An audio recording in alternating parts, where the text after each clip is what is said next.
mar piny owacho mong'ere kaka Mekon Trap Kenya kotenore kod piny owacho mar kaunti ma Migori kod riwruok mar Operational Works Day Works OWD mawuok e piny mar Norway ochako chenro mar keto rowere opara manyime e ng'wech mar kedo kod yie ma mondo mi e kaunti ma Migori. George Juma nigi ler mathoth. Kaunti ma Migori achiel kuom counties mapod kwa nyiri mathoth pod mako yie mondo e piny Kenya. Kuom ji duto madhi nyuolo osiptende e kaunti ma Migori maromo 20% gi nyiri ma hikgi tin ne 18. Migawo mar thieth kod migepe mamoko mag piny owacho kawo tenruogego mok mago mag piny owacho osebiro ka keto kenge mag kedo kod mako yie mondo e kaunti ma Migori. Kwan mamalo mag nyiri mamako yie mondo studi kod gik mathoth ma oting'o chan kata nweng'o man piny rem mar nyondo rawere e ng'wech mar kedo kod midhiero ne kod mamoko. Most of the girls now engage in those things because of lack of maybe support from the parents and even the trainings and teachings because they don't know how to go about it.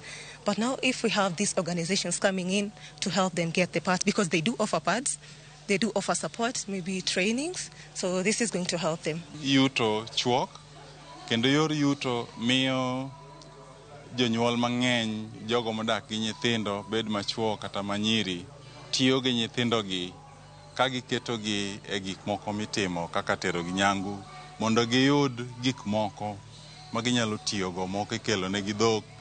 We believe that if youth get a say in the society and get to participate in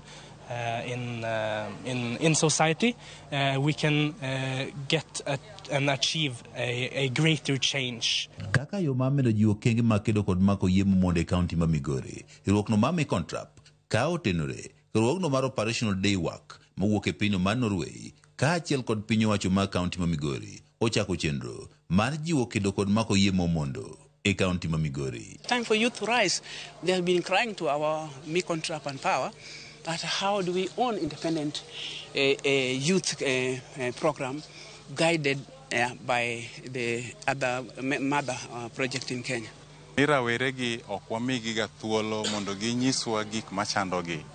Ere kaka wanyalo tiyo kodgi kanyakla mondo wakonygi. Benda Dhiambo, riwruogno mar Mekon Trap Kenya, wacho ni rawere osebed ka iweyo oko e chenrogo mag kedo kod mako yie mondo kaachiel kod kata nyange mag nyithindogo manyiri e kaunti ma Migori kod piny Kenya duto. Koro wan wagaye gito gitimo maber to kwa wene gitimo kamano nikech pod gitindo gin from 17 from 13 to 19. Adhiambo wacho ni gigo machal kaka nyange mag nyiri ma itimogo mag Kuria bende jiwo wechego mag mako yie mondo e kaunti ma Migori. Nyuolo oseng'adogi ikonegi ni gitimo ni koro gin mon kata jegina boro jegina parga kapok ochopo kata 18 kapok kata kar nyuol no bedo motegno.